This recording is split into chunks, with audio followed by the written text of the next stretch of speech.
Happy New Year from our city tonight. This is the first show of the new year, Jim. It is. Welcome to 2026. I'm Jim Gordon. And I'm Lita Liepens. Welcome, as Lita said, to the first episode of Our City Tonight in the new year. Lita, where are we right now? We are actually in the Shipyards District, Lonsdale Quay, and behind us is a skating rink. That's right. Lots of families here, lots of fun, and lots of show. It's coming up after you watch this.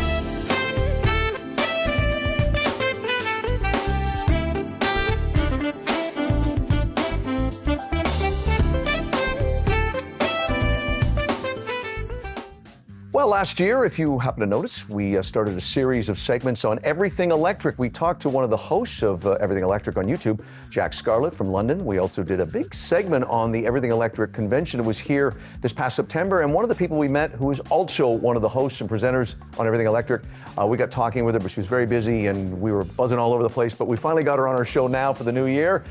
Imogen Bogle joins us. Happy New Year, Imogen. Happy New Year. Thank you very much for having me. Well, thank you for joining us on a Friday night where you are. We appreciate that very much. I've got to talk about what I really enjoy what you guys do on that program and some of the things that spills into the podcast and everything. We'll get to all that. I want to give a little background of you and how impressive that is. You hold a background in engineering, having studied at Oxford. You began your career as an aerodynamics engineer at Jaguar Land Rover. Talk about how you go from that, obviously well qualified, to being one of the worldwide known hosts of Everything Electric. Do you know, that is probably the single most frequently asked question that I get. And having lived it, it definitely does make more sense than perhaps my CV looks like to an outside observer. But yeah, I've always been fascinated by engineering and specifically the automotive industry, because I don't think there are many industries where you can have something that impacts so many thousands of people's jobs, skills, geopolitics, supply chains, etc., etc. But at the end of it, it creates a consumer product that people feel very emotional about, that you can have it in a film and you can tell so much about a character in a movie depending on what car they drive. Right. The fact that it can bridge those two things is absolutely astonishing. And obviously I have a very technical background, and that's what led me to be an automotive engineer. But I think what I swiftly discovered is that I am much more interested and have much more fun talking about all of this stuff than perhaps optimizing a rear bumper by 1 millimeter or so. So I'll leave that to the experts. But yeah, I've found myself being very busy sort of talking and showcasing the latest and greatest things that are happening across the worlds of sustainability, cars, clean energy, etc., etc. You mentioned one word that I mentioned to Jack when we talked last summer, and that is you've met our producer, Neil, who will deny, but he's a major car guy. He's also an engineer, fascinated by that. I'm a newcomer trying to learn more, and your show is certainly helping out a lot. But I said to Jack, say this to you, that you both have the qualifications and obviously the deep background, but you also make it a lot of fun, where you'll please someone like our producer, Neil, but also won't get too above my pay grade or too into the weeds where I would lose the thread. That's something I really enjoy about what you guys do. Well, thank you so much for saying so, because I think, whilst there are complete car fanatics out there, and that's amazing, and I love how people can have encyclopedic knowledge on specific model variants, etc. But equally, at the other end of the spectrum, everyone is impacted by cars. I mean, even if you think, I don't really like them, you still are going to use one or get in one at some point in your life. So it's really important that we make this as accessible and inclusive as possible. A little more about your background in the advocacy category. You emphasize human-centric design and clean technology, aiming to, and I love this, to make complex topics accessible and debunk the information surrounding electric vehicles. I'm going to ask you a question now that I'm sure you have been, that's probably the number 2 question you're asked. And what is the number 1 inquiry or question when you're at conventions or getting contact through email and everything about electric vehicles? What is the number 1 question? Ooh. So it depends. So if the question is coming from someone who's never got into an electric car in their life, they'll normally say something like, oh, they're too expensive and they don't have very good range. And I think, there's misinformation has a lot to answer for there. And I always say to those people, okay, well, maybe let's get in one and have a test drive, and then let's have another little discussion. For people who are in the industry, I think there's a lot of questions around who is really going to lead this transition and what's the future of some of these legacy automotive brands and people like BYD and the other companies coming from China. How is that going to influence the global market as well? So those are probably the two strands of conversation that end up happening. Since we last saw you in September here in Vancouver, your whole crew, I think, was in Melbourne, back in London now. One of the things that struck me going to my first convention with you guys is that you're not seeing a lot of people dipping their toe in the water, for lack of a better phrase, and then saying nothing else. It seems to be, if you get a car, it seems to lead to other things, hence the reason there were so many different things, not just cars at the convention I was at. Do you find that in all the places that you take the Everything Electric show on the road? Yes, it is the strangest thing. And you know, when we come from the world of combustion, we're thinking about miles per gallon, perhaps, and that's probably where our sort of literacy around the energy that these vehicles consume stops. But when you have an electric car, you start talking about kilowatts, and you can understand that more kilowatts means that you can charge faster. You then kind of translate that to the number of kilowatt hours in your battery. You start to sort of make the links between kilowatts and kilowatt hours and energy consumption. And then you think, hang on a second, those aren't the only things that use kilowatts and kilowatt hours. So too can my house with solar and a battery and maybe a heat pump. And then suddenly there are all these opportunities where you're so a little bit more have greater literacy in these terms and think, hang on, I could save myself a lot of money if I could use my own solar to charge my car. So they become these things that can become very addictive because people can gamify how they consume energy in a way that can be really, really cost effective. And it's really fun watching people go on that journey. You do so much stuff. You lecture, you speak. You've also got, tell the viewers a bit about your lifestyle podcast. I believe it's called Green Queens. Yes, Green Queens. It's a lot of fun. And it's slightly less serious than some of the stuff that we do on the Fully Charged show. Well, everything electric cars and everything electric tech. So I started it with a fellow sustainability presenter called Abby Dewhurst, and her background is in climate. And we felt that there's a lot of stuff out there around sort of climate change and sustainability that can feel very doom and gloom, or it can feel very technical. And actually, we wanted to explore the things that we already love doing in our lives. For example, drinking wine perhaps, or going on holiday, or all of those fun things. Yeah. And think, how can those things also be made sustainable and they don't feel like these huge sacrifices?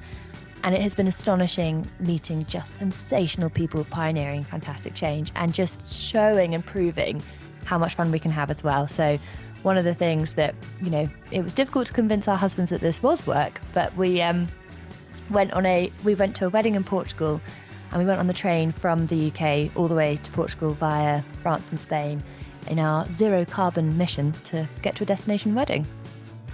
That's so cool. Wow. Yeah. Just for people that are interested, tell them where they can find your show, which I believe is the #1 rated electrical show on YouTube. Where can people find that? Oh, so on YouTube, you can search Everything Electric Cars for all of our stuff on cars, and you can search Everything Electric Tech for everything to do with clean energy and home energy and all that stuff. And Green Queens, you can find on Spotify, Apple Podcasts, or YouTube by searching Green Queens Podcast. Hey, thank you for joining us again. I know it's a Friday night in London where you are, and if I were in London, I certainly wouldn't want to be talking to me at this time of the night, but thank you for doing that. It's Imogen Bogle. Check out all she does, folks, and we will have a longer, extended version of this interview on our website, ourcitytonightTV.com. Imogen Bogle, thank you for joining us. We look forward to seeing you back here, hopefully next September, with your convention show. Well, thank you so much for having me.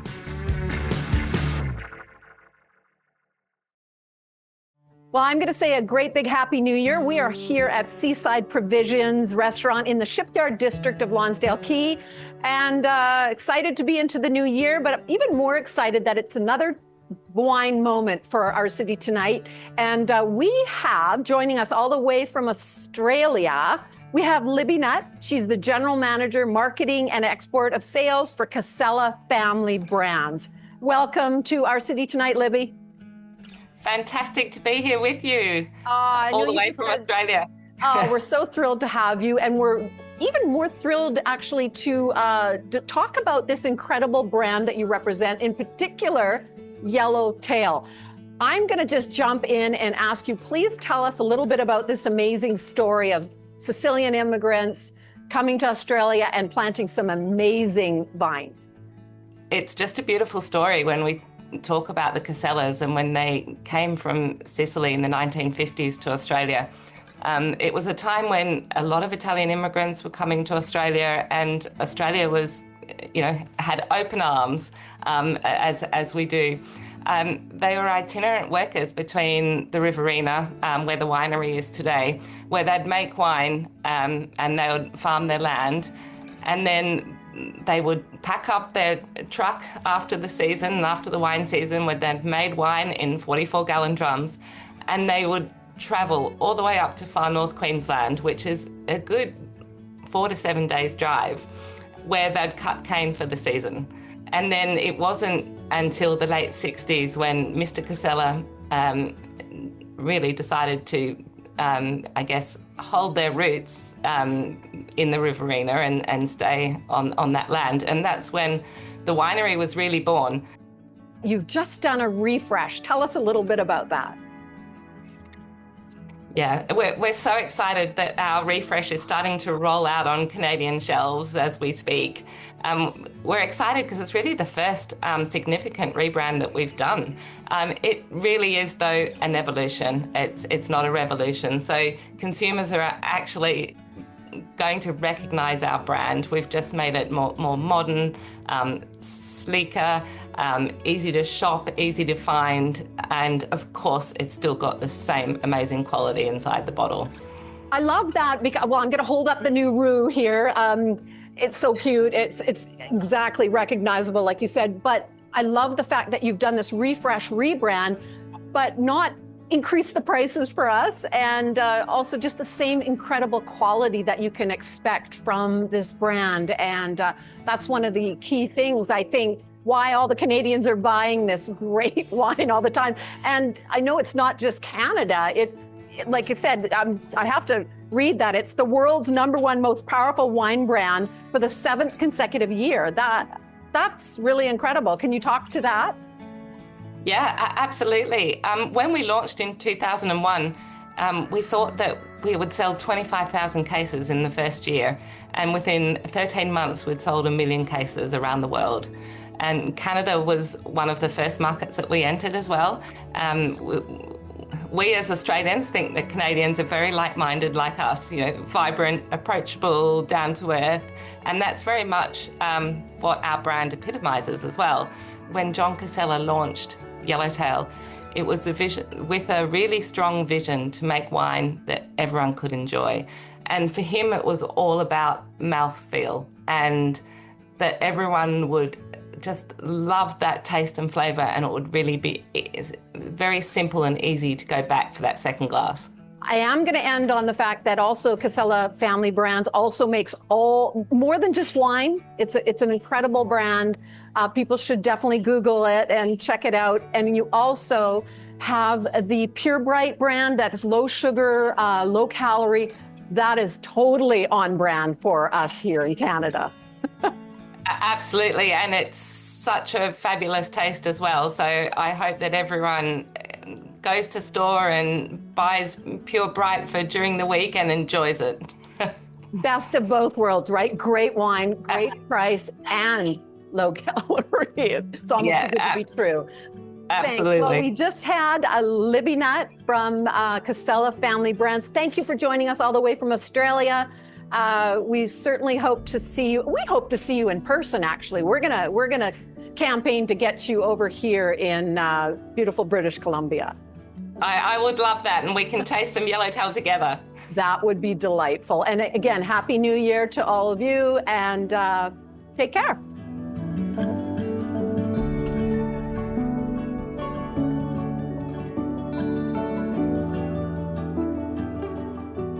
Well, from talking to Libby in Australia, we find ourselves at the Parker for the latter part of this segment. I'm joined by a familiar face. You probably recognize him as the guy pouring great wines in a lot of our wine segments last year, Joel Virginello. Oh, look at this title. I love this title. Look at this. On-premise luxury national key account manager for Groupe Dandaram. Man, that's a great title. Is that all on your? You fit all that on your card? I try to. It's 2 cards actually. Okay. Yeah. Hey, let me talking about the company and all they do. Let's talk now about the wines. We're going to talk about a brand that I must say is hugely popular, not just in Canada, but around the world. Let's talk Yellowtail. You've got some great samples right here. Absolutely. I mean, this is a household name, a fan favorite by far. This is the #1 Australian wine globally. Yeah. 7 years running as one of the top wine brands around the world. So, Yeah. very, very exciting about that. Like Libby mentioned, some great package refreshes coming along our way. So you're seeing some new imagery here with it, and really stepping up the quality of the packaging to match the quality of the wine. Yeah, and we're going to talk about that. I mean, I've had the first 2, I must say. Let's start with Chardonnay, obviously a big seller. Yeah, absolutely. Chardonnay this time of year, especially with the seasons, you want to have something to match the dishes at home. Nothing goes better with a nice turkey than a Chardonnay, right? You've got those sort of light tropical notes. You've got some rich buttery textures to it. It is a cold fermented wine, which really allows for that fresh fruitiness to remain. Sure. So it's just a beautiful, beautiful price approachable Chardonnay.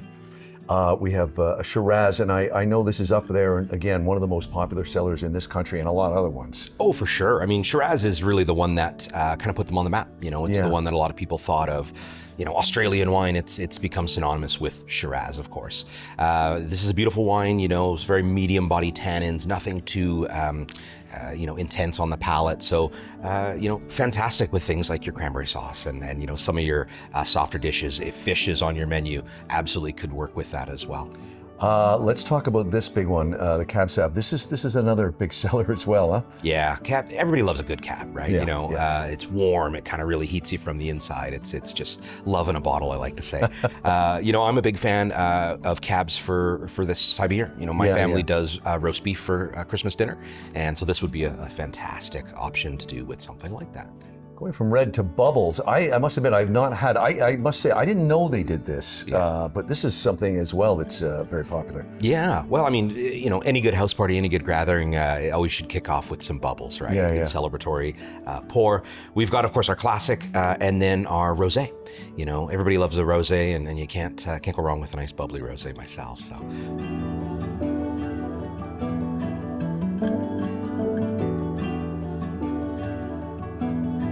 Okay, Joel, you've said what you were going to do. You've poured this. I can't wait to try it. Cheers to you. And I should mention before we sip, all these wines, of course, available in BC and Canada. Oh, absolutely, across country, but all major retailers are going to have Yellowtail. Excellent. Hey, it's Joel with a long, impressive title, and you're on the show. First of the year. Belated Happy New Year. You too. Thank you, and to your viewers. Cheers. This wine moment was brought to you by Casella Family Brands, the Australian family-owned company behind Yellowtail, creating approachable wines inspired by a relaxed, optimistic Australian spirit. This segment is brought to you by First Tee British Columbia. We're building game changers by opening the world of golf to every child, one lesson at a time. Well, yes, it's another First Tee segment, our first one for 2026, and we're not in Vancouver. We're about 45 minutes, depending on how quickly you drive, from Vancouver in the lovely area of Squamish. We're at a great new location called Swings Indoor Golf. It's all part of First Tee's initiative to get people inside where they can actually play simulated golf, get some help, get some lessons, learn the game. It's a big opening ceremony tonight. We're going to go check out what happened at this great event. I'm joined by Fraser. He is the owner here at Swings Indoor Golf. When I was back in my day as a good golfer, I dreamt of a place like this. You've been here since June. Tell our viewers a bit about what they can do here. Yeah, so this is Swings Indoor Golf. It's a fully automated 24/7 indoor golf practice facility. I have 2 TrackMan indoor optimized simulators. And yeah, it's a monthly membership. People can come here, whether beginners, they're experienced players, or they're trying to get on the pro tour. It's a perfect place to practice in your own time. Very relaxing, accommodating, accessible location, and just a different way to enjoy golf. I was watching you hit the ball earlier, and it's gotten so high tech that I was just watching. Like, it's just perfect. You really can get a sense of if you're hooking, drawing, fading, what have you. Absolutely, yeah. I think that's the biggest thing is practicing with intention and being able to get that feedback from the technology and the data that the TrackMan provides for you. But it really does allow you to show you what's going on in your golf swing and really helps you improve. Absolutely. Well, she's been part of all the segments we've done with First Tee on Our City Tonight. Joining us is the development officer at First Tee. It's Kelly Baker. Kelly, we have been all over the Lower Mainland with you over the last year with these segments. We're here in Squamish. Talk about your focus on why this lovely place was chosen. As we're growing across the province, we just want to get to every community. And it was so funny. We didn't have Squamish quite yet on our radar, but Golf Canada has a new initiative called Just Swings. Right. And it was so serendipitous because Fraser gave us a call, who owns Swings. Right, yeah. Just Swing and Swings. Yeah. So it was kind of serendipitous that he gave us a call and wants to bring First Tee programming indoors. So we don't have a lot of facilities. In fact, will be probably our second one that we've ever tried. Yeah. Indoors. And what an amazing thing to give children access to golf in the wintertime. And then on top of that, Squamish is a wonderful area. So many families are moving here. There's such a great Indigenous community. It's a really special place to be. So we're really excited. Kind of the in-between Whistler and North It's Shore. halfway between. And also what's interesting too is that you can't use the excuse like I used to use years ago. Now it's raining, I'm not playing golf. Ha. It has nothing. You can be inside and learning the game. Correct. Well, what you're looking at is, that's a great swing. One of our regular guests on the First Tee segments, an upcoming future of golf, I would say, Costanza, who just can hit a ball out of sight. She's like at 12, 13 years old. Well, we've got her mom here, Allie, and we've never actually talked to you before. We've had your daughter on many times in the show, as I said. Talk about how important First Tee has been. Your daughter has talked eloquently about how important it has been to her. Talk about it from a mom's angle. I mean, it's great. I've seen her grow through the game, and seeing her growing through the program is fantastic. I think her confidence has grown, her independence, her perseverance. She's always doing something new. She's always trying to be creative within the program as well. Right. And she's trying to really get involved, like go to events and stay present and stay focused and stay in the game. So I think it's a great addition. Let's talk about, first off, the year. It was a good year for you guys. A lot of new things. How looking back at 2025, your thoughts? Yeah, super successful year for us at First Tee British Columbia. We were able to offer over 1,000 program spaces throughout the province. We expanded to new locations. In Williams Lake was one of our proudest ones. Nice. As well as kind of launching an indoor season, which is sort of what we're launching here at Swings. How important is, I said this to Kelly too, how important are facilities like this to what you guys want to do? This is all indoors, simulated, but you can still get up there and whack the ball. Yeah, golf courses can be tough for people to get to, being, sometimes they're fairly remote and not on public transit, sometimes outside of a city center. So these indoor facilities really fill a need for kids that are looking for something close to home, indoors, especially in weather, that's a little bit colder, a little darker, a little rainier. Yeah. And really allows kids that are passionate about golf and all the life skills that they learn through golf to continue that learning throughout the golf off season, as we call it. Well, Max is joining us again. Of course, you saw him in the that great golf tournament in the summer out in Coquitlam. He is a coordinator with First Tee and a damn good golfer. Tell us about the rest of your year and your plans for what you do and First Tee and involving you next year, or I should say this year, 2026. Yeah, absolutely. So, the rest of the year went amazingly. We had many successful programs out on Vancouver Island where I supervise. I'm happy to be here back in my hometown in Squamish for the new Squamish Community Hub starting here at Swings. So this is, incredibly meaningful for myself with this opportunity to be back in my hometown to grow some youth opportunities right here. Do you think, talk about how you get the kids involved in this kind of setup? When I was in my youth and a good golfer, I would have killed for a place like this. Are the kids keen to come in and try this when it's indoors and set up like this? Yeah, absolutely. It's a great space, whether it's golf or not, just to come and exist, feel safe, welcome, supported. We have, a great coach in Fraser who's so welcoming and so supportive of the First Tee mission. And if I was a kid at that age, I'm sure I would have, eaten it up here.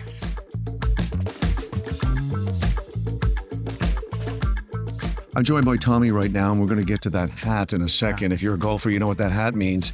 Tommy, you love the game. you also like helping out groups like First Tee, and they don't exist without people supporting them. Talk to us about your involvement and what it means to you.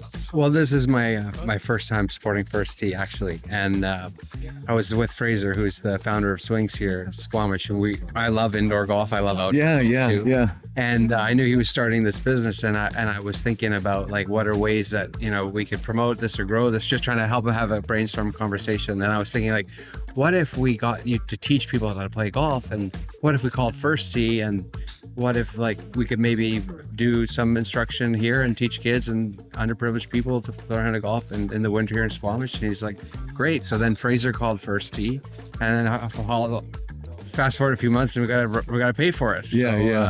I feel really excited about it. I learned a lot about what Golf Canada is doing, and there's a big hole in BC, and particularly in the North Shore and Squamish and Whistler for these sort of programs, and golf has completely changed my life. It is my life, so I love the idea if we could share it, and so I'm excited to be here. That hat, tell our viewers, if we're golfers, as they said off the top, they'll know what that hat is. You tell our... So I've never been to Augusta. I really would like to go, but this is the member swag, and a friend of mine, David Loya, thank you, David. He went this last year with a member to watch the Masters, and then there's the stuff that you can buy as a patron, and then there's the stuff you can buy as a guest of a member. And he brought me back this hat, so this is probably as close as I'll get to play it. But I think you could probably play it here at Swings. Yeah, you should. They're playing Troon in Scotland right behind us. That sounds pretty good. Yeah. Thank you for doing it. Thank you so much. Cheers. Closed captioning and other promotional considerations provided by Hamilton High Street Senior Residence, Richmond's newest senior living community.